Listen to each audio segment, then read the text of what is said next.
বললাম যে ঠিক আছে, ধরেন এটা মাসে 100 পিসের জায়গায় 1000 পিস সেল হয়, বা আচ্ছা। দুবাই মার্কেট অনুযায়ী 100 পিস সেল হয় মানে ভালো সেল হয়, বুঝতে জি পারছেন?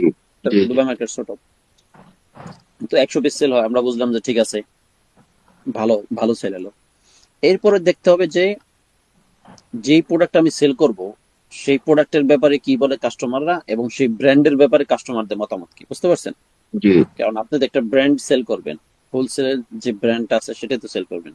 জি তো জি আমরা দেখি, তো দেখেন আমি তো ক্লাস আগে বলছিলাম নাকি কোনটা জি রেটিং জি কোনটা রিভিউ, জি জি বলছিলাম। বলছিলেন।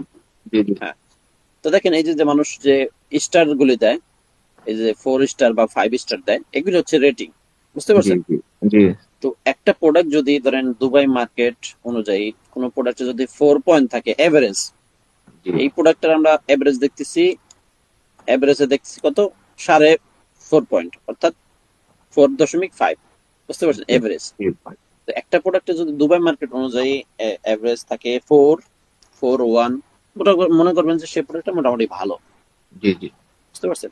জি তো আমরা দেখবো যে রেটিং, যে অর্থাৎ কয় স্টার দিছে এভারেজে, যদি এভারেজে 4 4 থাকে বা 4.1 থাকে, 4.2 3 4 5 6 এরকম থাকলে তো বেশি, মাশাল্লাহ ভালো।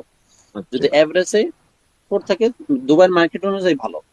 এবং যদি ইউএস এর মার্কেটের ই করেন, তা ইউএস এর মার্কেট আমি বলবো যে এভারেজে যদি দেখেন যে 4.12 এর উপরে, তাহলে মনে করবেন যে সে প্রোডাক্টটা ভালোই। আর 4 পয়েন্ট থাকলে তো ভালোই, কিন্তু সেখানে আপনি চয়েস করবেন 4.2 4.1 এরকম প্রোডাক্ট চয়েস করবেন, ঠিক আছে? কি জন্য? কারণ সেখানে ধরেন মানুষের বা কাস্টমারের আপনার বিকল্প অনেক সেলার আছে, একই ধরনের প্রোডাক্ট ধরেন অনেকজন সেল করতেছে, তো ঠিক আচ্ছা। আছে, তো তাদের কাছে অনেক বিকল্প আছে। এখন আপনি একটা প্রোডাক্ট চয়েস করলেন 4.1 যে রেটিং, আবার দেখবেন কাস্টমার কাছে একই প্রোডাক্টের বিকল্প আছে, দেখবেন যে আরেকজন সেল করতেছে যার রেটিং ভালো 4.23, বুঝলেন? আচ্ছা। তো কাস্টমার তো তারটা নিতে চাবে, বুঝতে জি পারছেন? কিন্তু দুবাইতে আবার ধরেন বিকল্প কম, যেহেতু মার্কেট ছোট, এই কারণে 4.14 এগুলি হলে রেটিং ভালো বোঝা যায়। তো এটা আচ্ছা। গেল।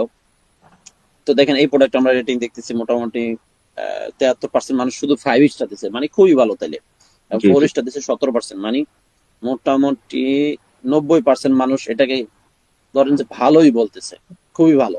এরপর 3 স্টার মানে হলো ভালো, বুঝতে পারছেন? তো জি। আমরা দেখলাম যে প্রোডাক্টটার ব্যাপারে রেটিংটা খুবই ভালো। এখন আমরা দেখি যে ভালো। কাস্টমার একটা কি বলতেছে নিচে, কাস্টমারদের মতামত কি এই ব্র্যান্ড এই প্রোডাক্টের ব্যাপারে। তো প্রোডাক্টের ব্যাপারে যদি আমরা যাই, কাস্টমারদের মতামত দেখি, দেখেন এখানে দেখা যাচ্ছে গুড কোয়ালিটি, ঠিক আছে?